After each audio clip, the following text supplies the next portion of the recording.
Yo, Vegas lights shine bright, bad boys sitting pretty. Michael, Steve, Rob running things in Sin City. Podcast blazing truth, rhyming hard and witty. Three kings on the mic, Vegas life gets gritty. Matt Michaels dropping bombs, quick wit, no filter. Sin City's own, blending gold with the silver. Steve taking notes, every word's a thriller. Rob's on the tracks, beats cold like a chiller. Badboyz a podcast, raw truth they broadcast. Speaking facts so fast, haters coming dead last. Las Vegas legends, three amigos top class. Mic in hand, setting fire, never outclassed.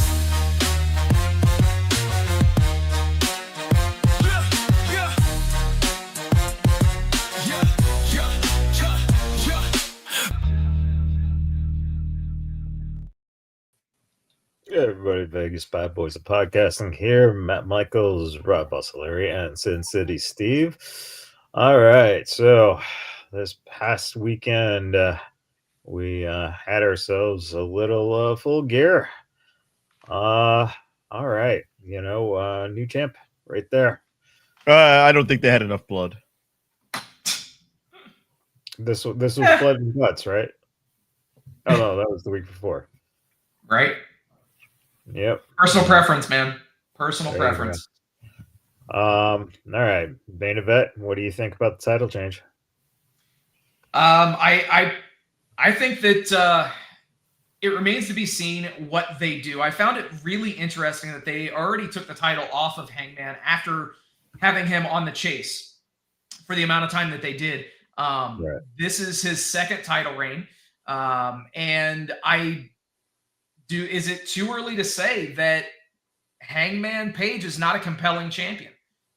He's had 2 title reigns at this point, and both of them, quite frankly, have been pretty lackluster. It's very interesting that they put the title back onto Samoa Joe, and it's almost eerily familiar to something that they did just a couple of years back, where you had Joe take the title, and then presumably Swerve, who came back at the end of the show, as you saw in the image there, is going to be one of the top challengers for that championship. Do they just, press the reset button again and have Swerve beat Joe again for that championship? Obviously, based on the events that happened earlier in the show, we're getting a reformation of the Elite. Does that mean that Hangman Page will actually slide into that program and out of the world title scene? It's very interesting where they can go from here. I like some of the other title changes that they made on the show, though, especially the Mark Briscoe. I think said it here. Hangman was booked to fail as champ. Hangman ended Mox's reign of terror, finally freed the AEW championship from the briefcase, only to have a half-assed reign where he was a background character, didn't main event 2 out of 4 pay-per-views, and lost in the shortest pay-per-view main event in AEW history to a guy who will be nothing more than a transitional champion. Waited over 3 years to see him win back the title, hoping he'd finally get a reign that he didn't get the first time. And it was over in 4 months. More than a loss, it's TK's burning trust with a major part of his fan base. Fair said? He's a chaser. He has to chase the belt. Everything about him that is compelling is when he's chasing after something. When he gets it, it becomes boring. The last time he walked around as a sugary super baby face wearing shirts that said Virginia is for lovers, he went corny real fucking fast. That's all he does. It was just like when Drew McIntyre was a champion during the pandemic era. He was super syrupy, wishing moms a happy Mother's Day and winking at the camera with a pearly white smile. We don't want that. If you're a blood and guts style level champion, if you choke somebody out with a chain and then you're going to be sugary a week later, then they got to take the belt off you. That's it. Yeah, and also something that did play into that finish was Hook, who came down, obviously, smashed Hangman in the face with the title and rejoined the Ops. Realistically, you have to wonder, was this a ploy from the start? Samoa Joe, he has a penchant for being a very, very intelligent wrestler, and he's slotted very well with AEW. And I'm not going to say anything negative about other promotions or anything like that because it doesn't need to be said. The fact is, Samoa Joe's, I believe, 48 years old, 46, somewhere in there. And this is probably the indication of the end of Joe. Yeah. That was about ready. That was what I was about to say. So, I mean, this is probably his final world championship run in any promotion. So it's going to be interesting to see how long he runs with this title. We saw this in TNA when he was in the Beatdown Clan and he finally went on the belt and he was injured hard upon. The only thing that takes him out is him. His body giving is the only thing that's going to take him out of the title reign faster than they would like. But when you have a heel faction like that, they could screw him over at any time. They could do like they did in the in Team Taz. Yep. You got new tag team champions in FTR. Mark Briscoe, again, new AEW TNT champion. Ricochet is the inaugural national champion. And of course, Statlander is now the women's champion. Everything go as it should with all these title changes. Yeah, the Mark Briscoe title change is great, not just for Mark, obviously.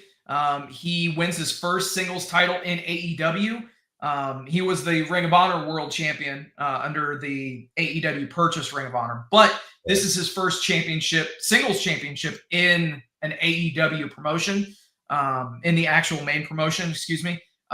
And, Ricochet winning the inaugural national championship, I think it's going to be interesting. Hopefully, they actually do allow him to travel to other promotions and indies and mid-level promotions and allow him to defend that championship. I know that he's slated to defend that title for the first time at Ring of Honor Final Battle in just a couple of weeks. But it's going to be interesting to see if they actually spotlight that championship as it should be. Devote 5 minutes of your telecast to, okay, this is what the national championship, the national champion did with the championship. So I think that they need to do that in order for this championship to actually have relevancy. If they don't, then it's just going to be yet another random championship. And what more can you say about FTR? Realistically, probably one of the best tag teams in the history of pro wrestling, at least in our era. Yep. I mean, rip off the belt verbatim, sans the paint. I mean, I don't know. That was pretty piss poor. What I didn't like was the constant reference to the Continental belt, which is a unified belt, and the Continental and all of the guys from Don Callis' family fighting over the Continental belt, Takeshita and Fletcher all going, and they kept referencing as the Continental. This was just poor writing. I did not like that. I just did not like that at all. As far as the people who legitimately won their spots, yes, give the ball to Ricochet. Let's see what he can do. I want to see how he can carry on this new persona, this heel persona. Now we really get to see it center stage.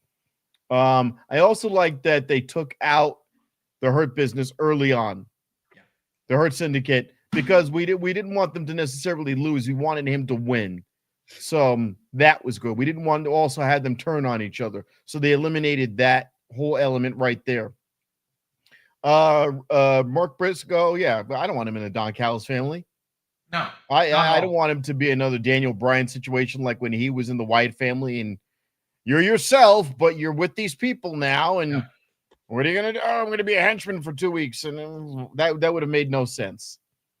Honestly, not to interrupt you, but the thing that's great is I think everybody's kind of forgetting about this. By losing that TNT championship, Kyle Fletcher actually increased his standing on the card because he is going to be in the main event scene going forward. So this was great for both guys involved in that match. Makes Well, I sense. mean, we're talking about the the dissolution of the Don Callis family, whether it's completely gone or we just get to the core to a new core membership. Can they build the entire thing around Okada? It looks like that's what they're trying to do. So I don't know if they, but that's certainly the way they're making it seem. But and then the other one, FTR. Okay, I didn't care for Brodito as well as they did in the for the time they had it. They were a slap together tag team. Yeah. Yeah. Buddy they Murphy's the definitely one were. that's supposed to be there with Brody King. He's out. Bandito will do fine outside of the tag scene, unless you're going to pair him up with a luchador down the road. Please. There you go. Ha- All right. Continental Classic has been announced. There are the names. For the Universal title. There you go. Yeah. So what are we looking at? What do you guys think? I think this is going to be a fucking banger of a tournament. If you look at it, everybody in the Gold League is going to face everybody in the Gold League. Everyone in the Blue League is going to face everybody in the Blue League. So you're going to get those matches that you've never seen before, like Jon Moxley versus Claudio. Obviously not happened in AEW, at least in a very long time. And something else to keep in mind, something that was already announced for Dynamite this Wednesday in kicking off the tournament is Kyle Fletcher versus Okada. That's a massive match to get the tournament started.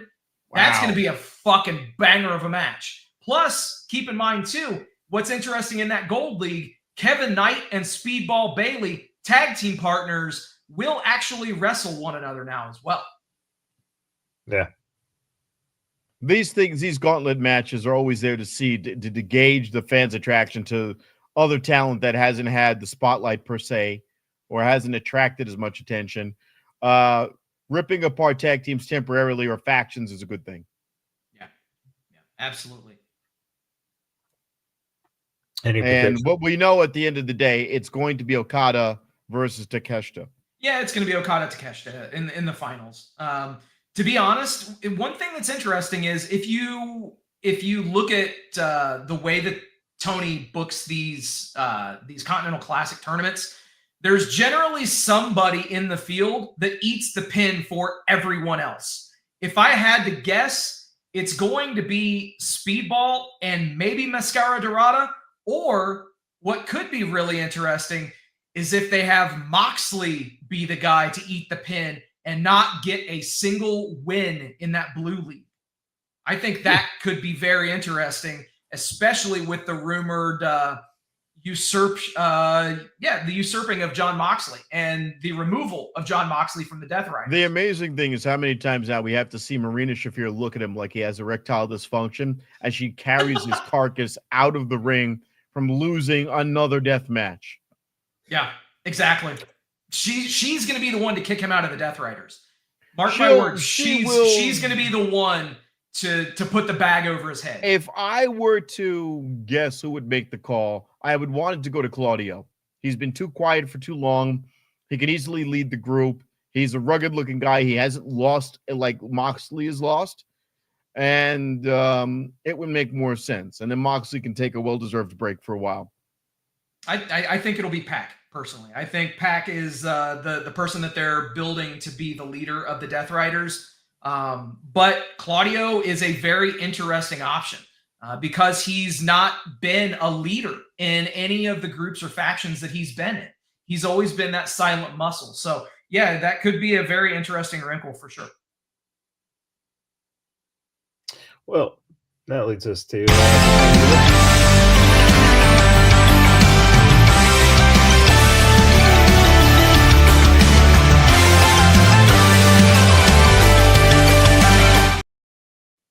all right, Steve, we're over under this week. All right, man. So this week's over under is going to be very interesting because they always love to load up these editions of Dynamite and Collision with nothing but Continental Classic matches. So seeing as though they have 2 hours of Dynamite on Wednesday and Then, for whatever reason, they are doing Collision the following day. So they're recording 4 hours of television on Wednesday night.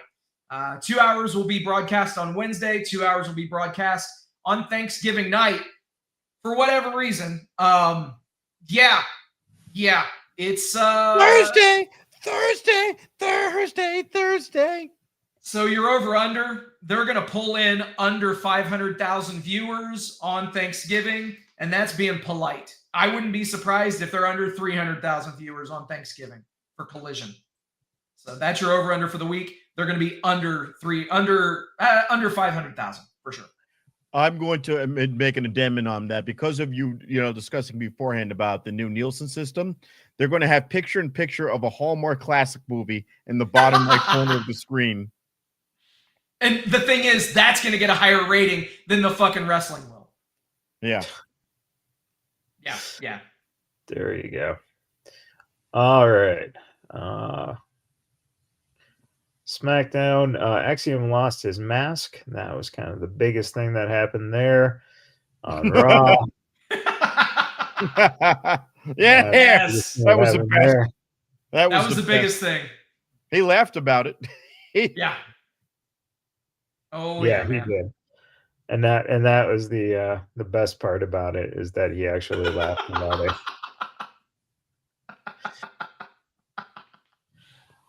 These guys celebrated over Logan. Hell yeah. Covered him in prime. Yep. And then you had Little Cena, Psycho from Michael Wrestling out there. Some good stuff setting up, of course, the Survivor Series coming up on this Saturday. Nice. All right. And then we had the Lucha Brothers say that they were going to tag against Dom and Americano, and then unfortunately Penta got hurt. Oh man! How about that? Bunch of stuff. Dislocated shoulder, yes. Yeah, he tried to pop his shoulder back in. I don't know if you saw that, but he was trying feverishly to pop his shoulder back into place after it was taken out, and medical staff was like, that ain't gonna happen. You're done. Yeah, he was pounding his fist into the post. Tough. I first when I saw the Hurricane Rana, I was like, this doesn't look that bad. He was kind of doing it at a lower center of gravity, so to speak, but he was not moving, and I'm like, shit. Yeah. It's tough, man. And I saw the footage of Ray and Penta reuniting for that that Grande Americano and Dom possible tag match with AAA, and I shit, man, are you kidding me? I would love to see those four guys go at it. Like, those are four of the best wrestlers that WWE has right now. You've got Dom Mysterio, somebody who's increased his stock exponentially, especially in the last 2 years. You've got Ludwig Kaiser under that El Grande Americano mask, somebody who is sneakily great in the ring and is finally starting to get the love and appreciation that he deserves. And the Lucha Bros, one of the best tag teams realistically in the last decade. The problem with them is that they weren't given the hardware that they deserved in the various promotions where they worked. They deserved to have more championships. They deserve more notoriety. All four of these guys definitely could put on one hell of a show. Well, I said that their cage match in AEW was great against the Young Bucks. Their matches against LAX and TNA were my favorite of their matches. They were on another level.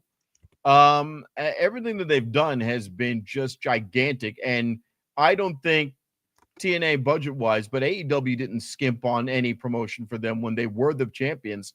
They gave them an amazing ring entrance when they came out. They did, but honestly, dude, like at the end of the day, they did not feel like as if, that big of a deal. Yeah.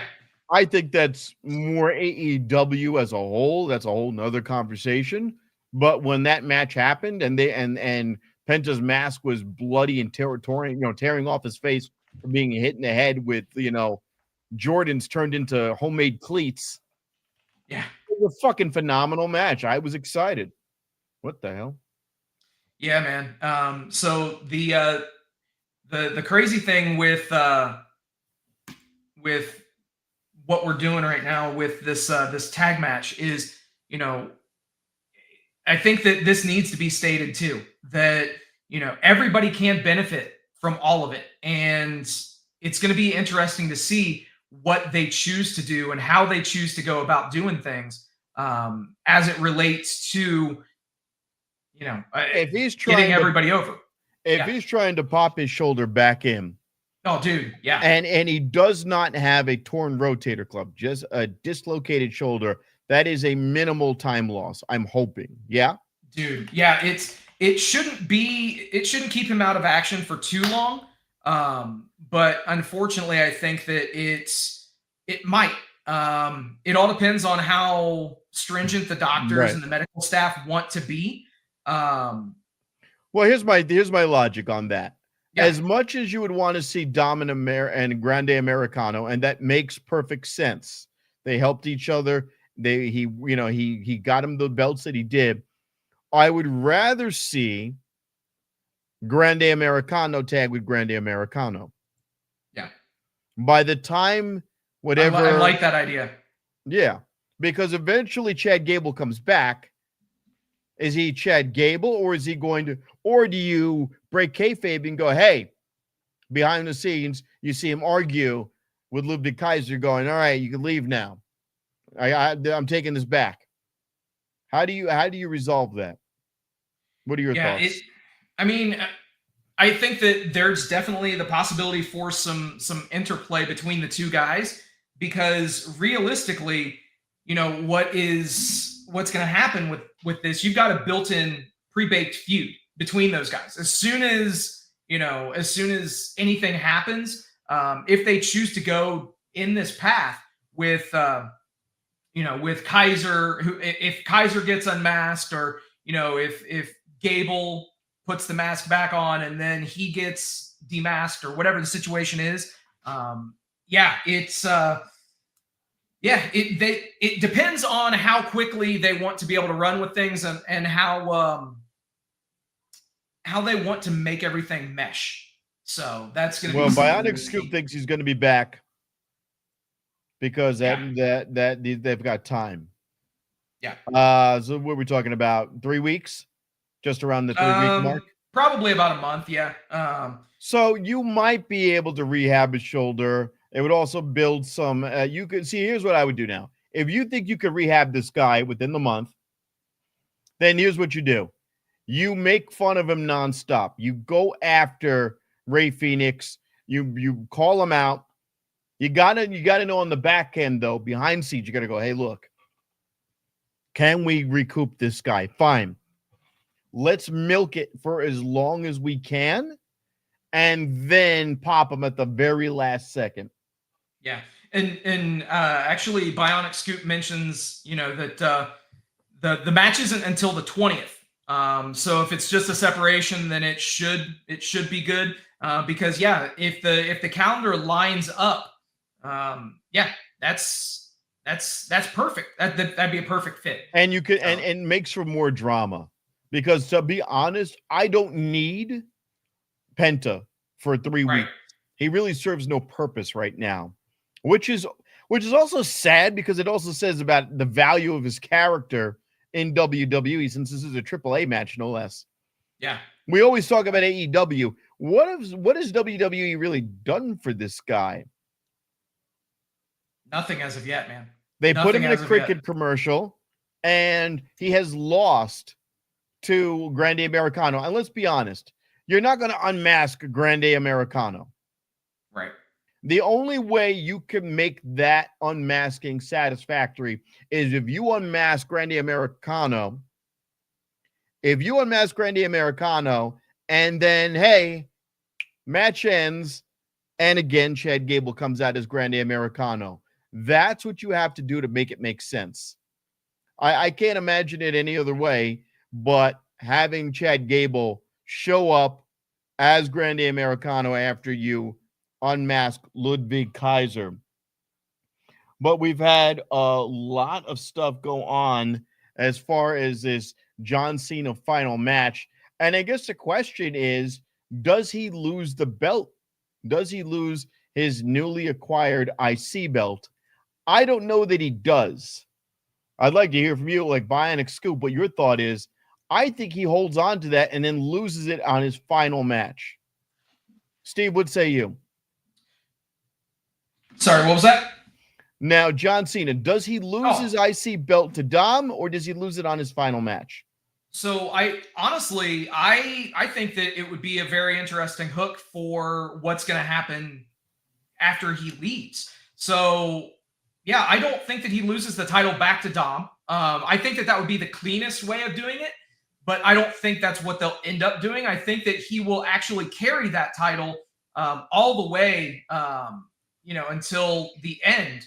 And at that point, it's it could be very interesting because you've got that story built in with that as well. Hey, is he going to retire with this championship? What's going to happen? And in all reality, they could run another tournament and pick anybody that they want to hold that championship. So I don't want that per se. I would like. I don't want that, but I see that happening as a result of what they tend to do.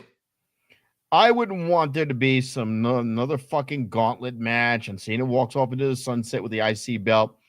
You want to really reestablish Gunther as a tough guy and a heel and a dominant force in that promotion, then you have him beat Cena. Yeah. You have him beat Cena. Dude, I would love that. I would absolutely love to see Gunther, take that championship, but I don't know, man. I think that they're going to be pretty they want to try to sell as many tickets as they possibly can. Is there anybody left that we haven't seen in this thing? Was there any more surprise entrances? I mean, you could always, or did they do them all? Did they do them all already? I think they did most of what they could do. They could do some other things, but I don't think that anyone beyond Nick Nemeth and freaking Matt Cardona, which incidentally, what's funny, those two names were name dropped specifically by John Cena when he was cutting that CM Punk pipe bomb promo, right, when he broke the fourth wall. And those are the two people that showed up in that tournament to face John Cena. I found that to be really interesting. As Dolph Ziggler and as Zack Ryder. Yeah, and here's the other thing though. Because I don't know if that's it for new entrances. We have not seen Jericho, and we have not seen Joe Hendry. But Joe Hendry's on NXT where he should be right now. Yeah. So I doubt they're gonna. Yeah, I don't think they're gonna do Joe Hendry as part of this tournament. I mean it. I would wouldn't be have a dream minded, match. It would be like holy shit. I don't want to see him for the reasons of what they did regarding Jade Cargill. I don't want to see them rush him to the front. I want to see him have his NXT run. Yeah. I think NXT is a good fit for him. I think that we've seen a bit of a remorse for having Jade skip NXT. I think that, we're seeing some regret, I believe, because and my thing was, and I still stand by this, at the time when everyone said it was not Travis and Matt, I said, whoa, you are telling me the Mark, he's a Mark. You're telling me she's ready. You put her in front of Becky Lynch. You put her in front of Charlotte. You sat her on a throne in NXT. You said that she was better than everyone else. She had 60-1 in AEW. I had always annoyed me that in AEW she never had the women's title. That upset me. She should have had it at least once in that run. That was really because she beat a lot of cornball wrestlers. Let's be real. Yeah. Oh, you beat Red Velvet 90 times. Oh, well, oh. She looks like Brandy Rhodes. Oh. No, fine. You told us what you told us. She wasn't ready. You gave her some time. The injury through the car windshield Great. Do I like her now as a champion? Yeah. Yeah. I like her. Is she a great champion? No. Is she a horrible one? No. She's a mediocre champion. She's playing the bitch angle. She'll ride it out. She'll get a couple of defenses. She's playing it safe. She's not doing any moves that are over the top. Great. Joe Hendry has a different problem. You know what that is? What's that? I'm going to be I'm going to body shame. He has a little bit of a muffin top. He does not have the typical ripped WWE body. He has a pretty tone body, and they might want to tone him up even more than he already is. You give his entrance team anything less than what it was at TNA, you're going to piss off a lot of people. They haven't been screwing with that at last I checked. No. To my knowledge, not as of yet. I know that they've done some other songs and things like that. No. When I just want to hear say his name and he appears. Oh, that's got to be his theme song until he retires. That video of him with the that's it. Keep it the same. Yes, don't fuck with that. That is your Rock theme. That's your Glass Shatters. That's your Taker. He has to be that guy forever. Yeah. I don't want. Maybe you have heel moments, but whatever. But by and large, blue shirt, white pants, beautiful. Hell yeah. Motivational guy. Great. You know what I could also see? If a New Day ever became baby faces again, pair them up. Imagine him with there's so much. Joe Hendry. Think about that. I power of positivity. Bro, I hadn't even considered anything close to that. So yeah, that could be interesting. That could definitely be interesting. Give him a year and a half in NXT. Maybe two. 2 is a year and a half. Give him time to really go through that entire roster, build stories of that entire roster, and then transition them out like they did Carmelo Hayes. Just back and forth, a little back and forth until you're there. Done. I will go any more ranting than that. We learned from Jade Cargill. Yeah, exactly. All right, so let's pick up just a little bit where Matt had left off, and obviously, we're taking a look at the best wrestlers under 30. And number 1 on the list is Dom Mysterio. 2 is Kyle Fletcher. 3, Rhea Ripley. 4 is MJF. 5 is Tiffany Stratton. 6 is Braun Breaker. 7 is Blake Monroe. 8 is Obafemi. 9, Roxanne Perez. And 10 is Leon Slater. What say you about this list, Rob? Dom Mysterio is a little too high on the list because everything he does is slapstickish, whereas Kyle Fletcher earns. In fact, if you look at Kyle Fletcher's matches, there are not a lot of run-ins, even though the Don Callis family could provide that. MJF, I love that he's on this list, although lately this year has been very dry for him. Correct. 2025 has been a vacant for MJF. Tiffany Stratton. Yeah. Mediocre. This has been a mediocre run. She is Barbie. And not compelling at all. No. She's Barbie. And when she tried to cut her own promos against Charlotte Flair, they basically had to slap her on the wrist for being offensive. Braun Breaker, fuck yeah. Yeah. Braun Breaker should be higher on the list. I was going to say the exact same thing. He needs to be higher. Yeah. Rhea Ripley. Rhea Ripley is at the level of Charlotte Flair. That being said, I say that in the sense that I feel like Rhea Ripley has been here longer. If you would have told me she's over 30, I would have believed you. Yeah. And I'm not saying that as insulting. She has become a fixture in the company. She's had a good amount of title runs. And unfortunately, she's that stale baby face. Yeah. But that's why she needs a gimmick change. She needs a little bit of a tweak, a little bit of something to, make you care. Not care is a bit of a misnomer, but make you invest into Rhea Ripley. It's not scary. When she came out with chains and the cropped blonde hair, she was scarier. She had what Tekla has now. I'd almost put Tekla on the list. I don't know where she is age-wise. Blake, Blake Monroe. Blake Monroe, no. Mariah May versus Toni Storm was her highlight. I don't know if she's had any NXT highlights. I find myself having a hard time getting invested in NXT, although really it's NXTNA.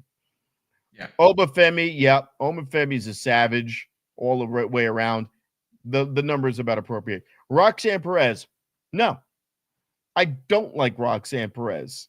I don't think that they have the right vehicle for her. She is too fucking pop idol energy to be in a heel faction and be cutesy about it.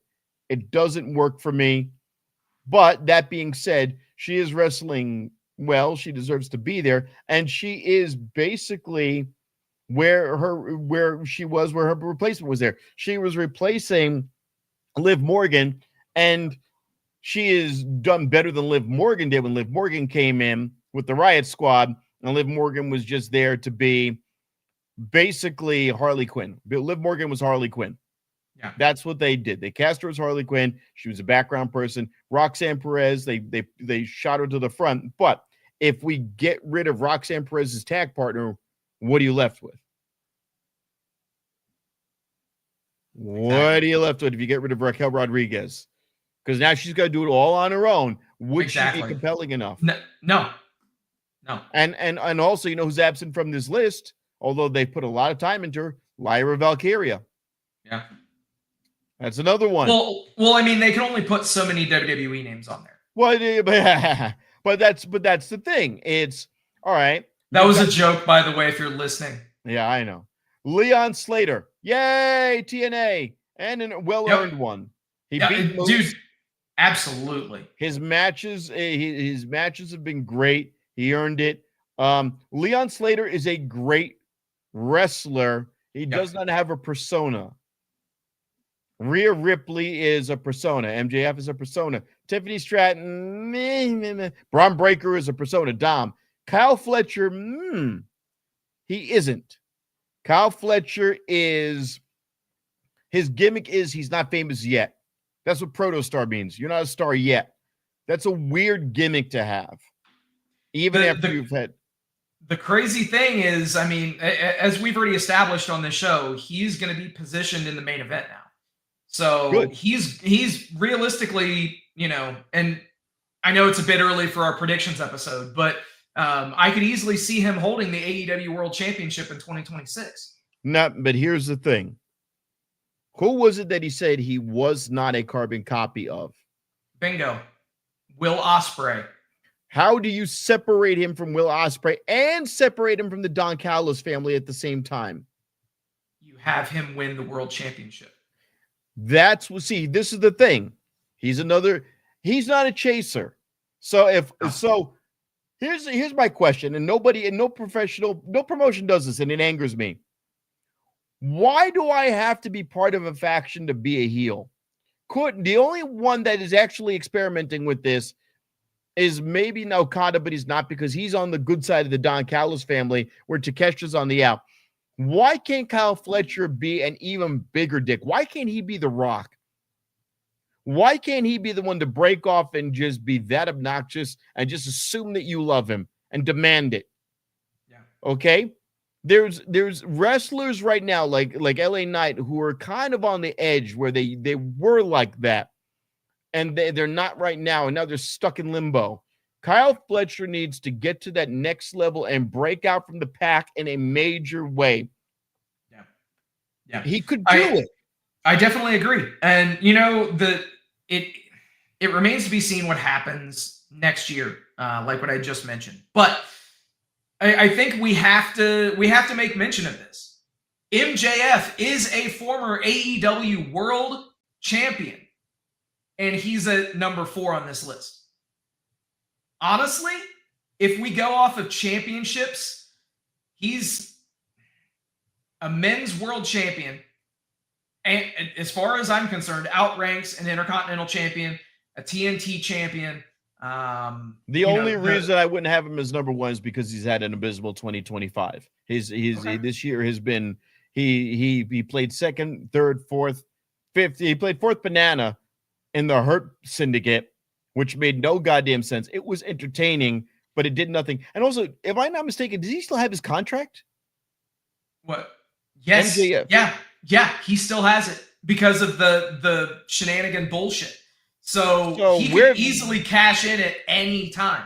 So this is what I would like to see. See, this is the thing. If you had a Samoa Joe win 3 title defenses and then go, nobody can beat me. No one can win. I'm going to have an open challenge. And then MJF pops it in the middle of a pay-per-view. I would go, oh, I want that energy from Kyle Fletcher. If Kyle Fletcher could be Australian MJF, I'm not being facetious. I think he could do it. I think he has the chops to do it. And honestly, I don't mind him with what's his name? With Don Callis. I actually like the pairing of the two of them. Yeah. I hate how the fucking Don Callis family has become NWO 2000, where they're 20 members. And none of them are useful. Yeah, Roppongi Vice is not useful. Murder Hawk Monster, get rid of him. I just eliminated 3 people right there. You get rid of Rocky Romero. You get rid of I can't remember his dumbass friendship name because he's been hurt so many times. Trent Beretta. Yep. You get rid of Lance Archer. There's 3 gone right there. Hechicero. Fuck it. I don't care. Hechicero. Look at him go. Look at him move in the ring, Shivani. Get rid of him. He's useless. Put him back to CMLL. I don't care about him. Here's my thing. You put the Japanese wrestlers out there in any promotion, and they make them like they're weird alien pets, the way they treat them. I don't like it because the Japanese wrestlers, unless they were like the little small, not Tajiri, but who was the one who used to say Indeed? Funaki. Funaki. Unless you're going to do it like that, the best Japanese wrestler in modern times has been Shinsuke Nakamura. And then they made him a joke. Yes. But when he came out there and he said, I'm a rock star, and when they tried to get him to cut an English promo, and he went just, sorry, and I don't speak English. When he danced on the line and he had like somebody speak for him and he just looked cool and mysterious, great. When you had Okada say, fuck you, bitch. Okay. But the way they treat Japanese versus Japanese, they treat them like they're weird animals, and they do it in AEW and WWE with the Kabuki Warriors. It's odd. It's odd. And I'm assuming Kairi Sane must be under 30 years old. I don't know. I don't know how old. Because I would almost put her over, Roxanne Perez if that's the case. Because really, by the way, Kairi is 37 years old, sir. Jesus Christ! God damn! Yeah. They must fucking put some embalming fluid in their miso soup, bro. God, damn good for 37. God! Yeah. But wow. Yeah, man. So yes. Obafemi's just a big ripped guy, but he won't get very far in the next roster because he won't be able to speak well enough to cut promos. And who are you going to set him up with? He will not leave NXT and succeed. That's the others problem. can. Blake Monroe, maybe not either, because Blake Monroe's kind of smoke show, I'm a hot blonde bullshit. It's not going to go over in the main roster when they're talking about we're beating the shit out of each other. It's not going to go anywhere. Yeah, Asuka, we knew. I kind of knew I remember in the back of my head, she was in her 30s when she got to the main roster. Yeah. She was older back then. Her 20s was spent in New Japan Pro Wrestling. So, he's a Bionic Scoop says Oba's accent is manufactured, by the way. So that's fine, but here's the thing now. So now it's gonna be like the same as Kofi Kingston. Hey, what happened to your accent? Except Kofi Kingston could reinvented himself a few times. He feuded with Randy Orton, got some hype off that. He got, did New Day. I don't see Obafemi in a New Day. I don't see what are they gonna do. They're gonna put him with the Street Profits. No, dude, don't don't reduce Oba to that shit. He has absolutely shredded through NXT. Honestly, he is a bad I've been watching motherfucker. this since so long.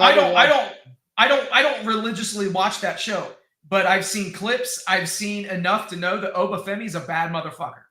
This is the thing, though. You know who's a bad motherfucker?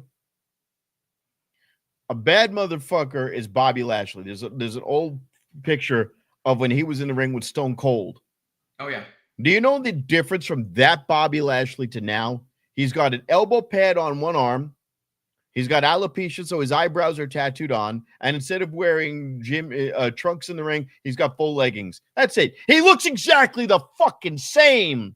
Yeah, he okay. does. Stone Cold Steve Austin is sitting there in his little quad counting sheep. This motherfucker looks exactly the same. Okay. Yeah. Shelton Benjamin is pushing 50, except for the fact that he doesn't have that Cisco blonde hair. He looks from Drew Hill. He looks exactly the same. And they both wrestle. And you know what they're doing? They're smart, because by not wrestling throughout the entire gauntlet of Full Gear, they got to rest some. Yeah. So when they come out, they look like no time has passed at all, because they're using them properly. Give them a belt. He needs the world belt eventually. You cannot have Bobby Lashley have an AEW run and not have the fucking belt. No, I completely agree. He's got to have that world championship at some point. To be honest, I would love to see Bobby Lashley be the one to take that title off of Samoa Joe. I would love that shit. You know why? Even though physically speaking, yes, this is not storyline wise, it wouldn't make sense. What would make more sense is for MJF to take it off him, and then go back to their storyline and have him take it from MJF like that. Okay. I could definitely get behind that, man. Absolutely. And you do it a la Drew McIntyre. Yeah. Now, he doesn't have a mechanism to force that, but as soon as he wins, MJF's in the ring. He's beating Samoa Joe. He's celebrating. Everyone's going, "You're our scumbag." And then the Hurt Business music comes. Now you split your audience. You have WrestleMania 17. You have people get behind MJF. People get behind Bobby Lashley. You plant some seeds that maybe MJF tries to buy off Shelton Benjamin. Bro, you could do that match. You could do that match at All In next year at Wembley. You know, your favorite show at Wembley Stadium. Yeah, I know. Fucking, he couldn't fill up the Texas one. He's going to fill up double. Hey, he couldn't do 40. They're going back there next year. So, and we're back to Vegas for WWE. Except we'll fill Vegas. We'll fill exactly. Yeah, Frankie Kazarian is your TNA World Champion. Boo! Better or worse. Good for Frankie, but not the way they did it. Not the way that they did it. So I did want to bring this up. This was actually a pretty interesting interview that Swerve did with Chris Van Vliet, where he said that Javon Evans at age 21 is better than he was at the age of 30. Yeah, it's awesome when guys mention one another and they are not working for the same company. They shout out, their brethren, and it's really cool to see this type of stuff because you don't see it. You really don't see it. And we've talked ad nauseum about the toxicity of online wrestling fans in the IWC, but these guys genuinely respect each other. It's great to just reaffirm that shit because the world is not social media. And this is yet another example of that. Swerve says it's not an insult to say Javon Evans is better than Swerve. I'm like, yeah, he is. At age 21, he is better than I was at age 30. I have more intangibles because I've learned those things on the indies. He's in the system now at 21. He's supposed to be better because who was he watching? He was watching myself. He's told me to my face. He's told me to my face. He's watched me and Leo Rush and guys like that. And he took it to the next level, which is what we did.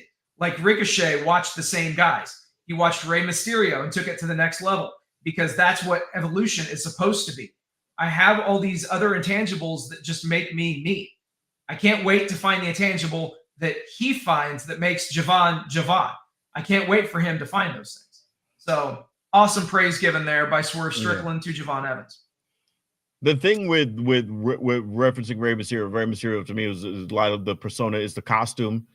And the idea that he was kind of the only luchador at the time when they were pushing him. So, yeah, absolutely. And, it's interesting. You got Zack Ryder showing up on WWE TV, and it looks like he's getting in a little bit of a Twitter beef with Karrion Kross, Killer Kross.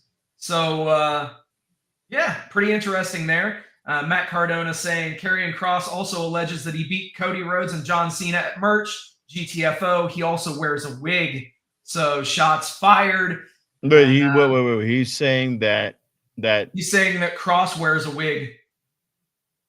Here's why I don't believe that. When he was Killer Kross in TNA, you could see where his hairline was. Yeah, he was shaving his head, so he, I forgot that he was ripping off a video game. I can't remember the one where it's the with the assassin guy who's bald, wearing a suit, but that's the gimmick he was ripping off at the time.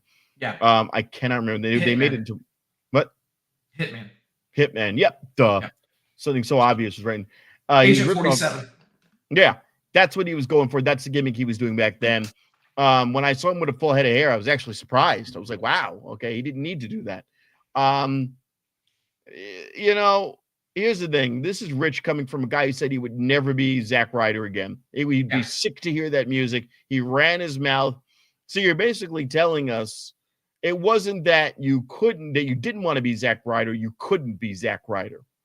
You would rather be Zack Ryder than Matt Cardona. Yeah, absolutely, man. And, Kevin replies back, hey, Matt, been very busy this weekend making an honest effort in restoring the independent market, unlike you. Noticing all your incessant tweets now. Very happy for you. Also, Ricker said you shit your tights on the power bomb on live on TV. What happened there, bro? So, evidently Zack Ryder shit himself in the fucking ring. The more you know. But they're working in GCW. Okay. So this is all there we go. All right. This will work. There we go. Thanks, thanks Bionic Scoop for setting us straight. All right, wait a minute. So that was a one-off then. He's not going back to WWE. It was just a one-off. Probably not, no. Yeah, probably just going, back going and doing the indies and doing all his stuff there. Yeah, because he didn't shave his beard. He's Matt Cardona. It's not like he came out in full Zack Ryder, Long Island iced tea nonsense. Yeah, exactly. Yeah, man. But as far as this, give me one moment here. So, giving you a oh, geez. We got some. We're gonna save that for the social media dump. Yeah. Anyway, let's see. Oh, Jesus. Oh, God. Oh, stop. Larry Busey. No. Stop. All right. Oh, my God. Breaking news, AEW to introduce the brand new original World's Championship belt. The 10 pounds of gold. Yep. Yeah. Obviously. I'm sure Billy Corgan will be happy. Of course. 4 years ago today, AEW fans decided they really didn't want Cody Rhodes' weight belt. Rhodes had his weight belt thrown back during the Dynamite match on multiple occasions before Andrade finally grabbed the belt and shoved it under the ring. So that was the fracturing point with Cody and the AEW audience. Gotta love the creativity that was used during the Bucks downturn that they've experienced recently. Rod and Todd, Nicholas Lee Massey, and Matthew Ron John Massey. I loved what they put their real names up there. And that's dope. Oh yeah, absolutely agreed. And well, there's that. Probably the greatest submission in the history of AEW Collision. Marina Shafir giving the mother's milk to Anna Jay. Dear Lord. Marina Shafir is hot as fuck. I was looking at Anna Jay's ass. I don't know about you. Yeah, I know, but that's I don't know. Marina You just like the women that you know could whip the shit out of you. There we go. There we go. That's got to be hot. That's got to be hot.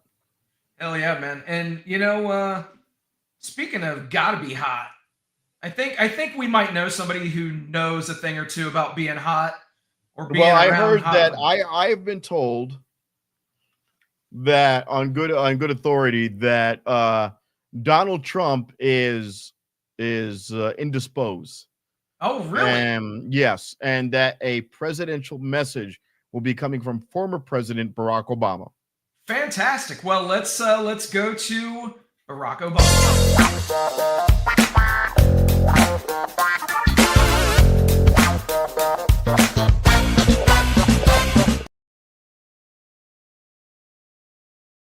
Just did right there. Now, my fellow Americans, all across this great nation, we want to honor the sacrifices of all of the men and women serving our armed forces abroad in defense of this great nation. And to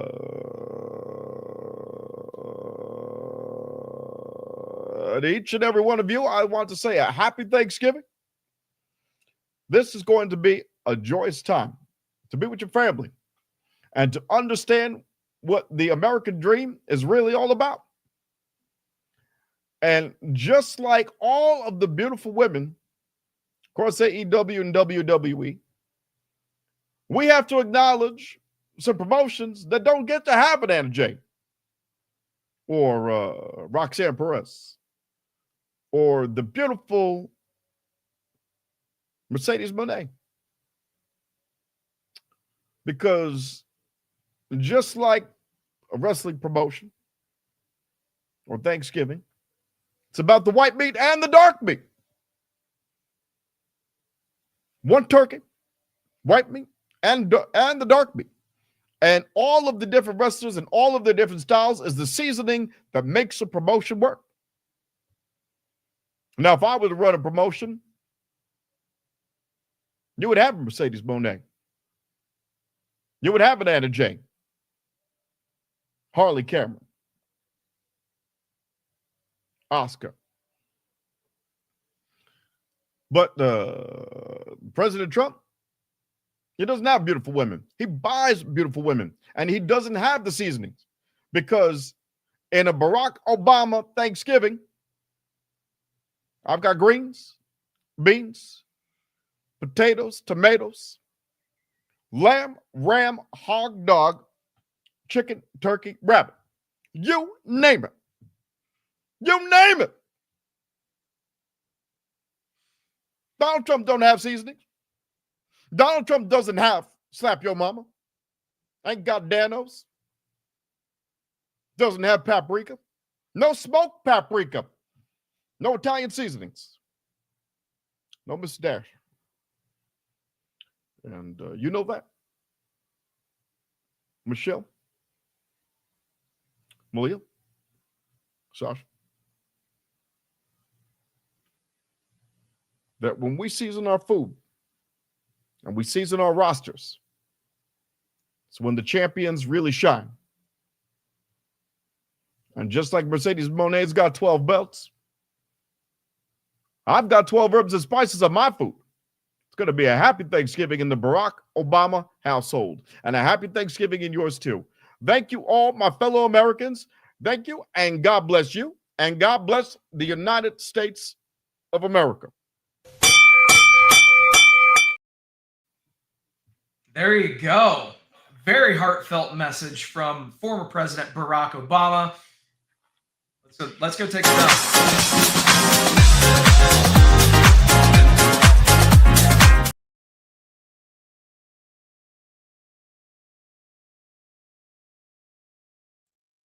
All right, what kind of craziness did we find on the internet this week? And oh, there we go. Yo, we got Brock Lesnar playing the role of the Shockmaster. Oh yeah, God. that ain't the That would only have been one bad either. if he did go through the wall and land on his face. Exactly. But here you got Sub-Zero. Yeah, you gotta love that Photoshop in there. Yep. And the look your uncles give you when they want you to smoke them up at Thanksgiving. Pretty accurate. Pretty fucking accurate. Oh man. Yeah. Only this way, LA Knight can win the world championship. Meet LA Fatu. Yep. Yeah. Yeah. Netflix Ernest goes to school. Please, somebody do this. Dude. Fucking A, please, somebody do this. It needs to fucking happen. Oh, it God. Needs to fucking happen. Do it. He could do it. Redo all the old Ernest movies. That's his. That could be a new franchise. No. And it would fit. Or Son of Ernest. There you go. Oh, please. Hell yeah. Son of Ernest. And then I'll watch all the Ernest movies all over again. Oh, my God. Oh. There you go. Hey, what the fuck, man? There's the approved version. So, oh yeah, by the way, Logan Paul getting sprayed on Raw.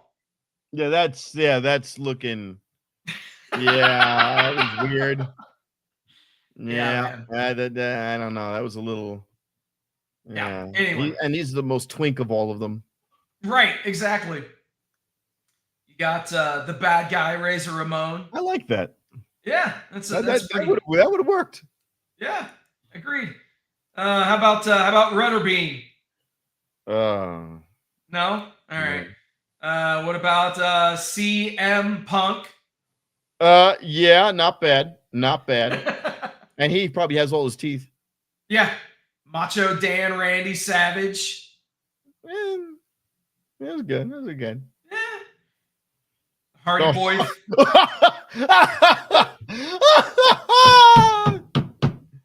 Hardy Boys. And he looks so good as Jeff. Yeah.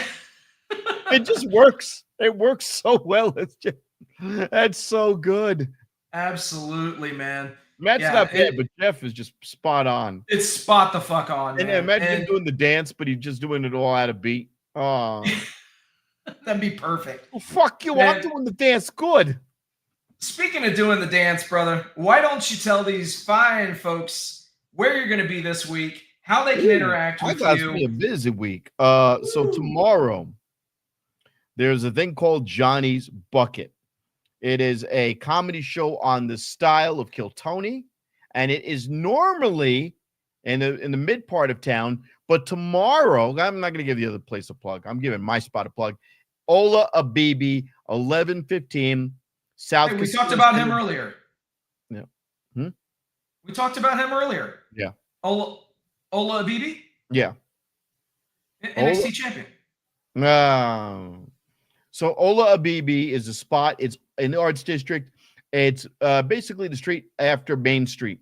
So if you're coming off the highway, you see the paintbrush, take another block over. You're on Casino Center Drive. It's the first spot over there for a parking free past 10. Now, here's the thing. Johnny's Bucket is everything starts rolling in at around 7:30-ish.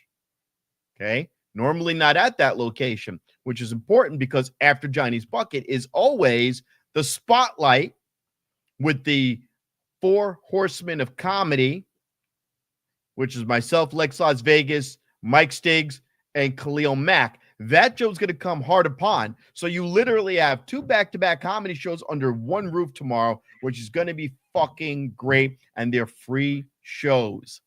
Oh, shit. This is where the best comics in Vegas come to practice their craft. Okay? You got to think about it. Whatever famous comic you know, once in a while, they will make a stop at a club because they want to practice. Your best comics in Vegas come practice at these spots. All right? So that's going to be huge.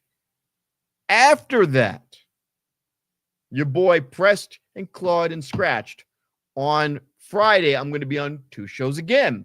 Hell yeah. Dispensary, 8:30. That's on the Paiute Reservation in North Las Vegas, off Washington and that area. What was the venue again? New Dispensary. Okay, that's a Gabe Lopez production. He's going to be hosting that one, and that's good.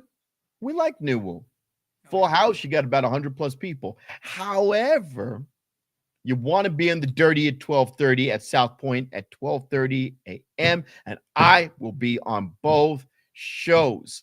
So if you like Barack Obama and you like the message of freedom, or if you like a good president, a winning president, a president that looks beautiful, quite honestly, people say the greatest president of all time, okay? Fuck Marjorie Trader Green, okay? We're talking about a president like never before seen. Then you're going to want to come to the Dirty at 12:30. And if you want to catch anything, TikTok, Instagram, Vegas Trump Guy, cameos, your personal requests, I will meet them. BOCE Comedy, my old comedy name. And yeah, I will make a personal greeting for you as Barack, as Trump. I could do Cat Williams. If you have something creative that you want me to try, I'll give it a go. I can do almost anything. So you name it, and we'll make it happen. Hell yeah. Awesome. And I just want to say thank you to everybody for hanging out with us tonight. Thank you for liking, sharing, subscribing, doing all the stuff that you guys do.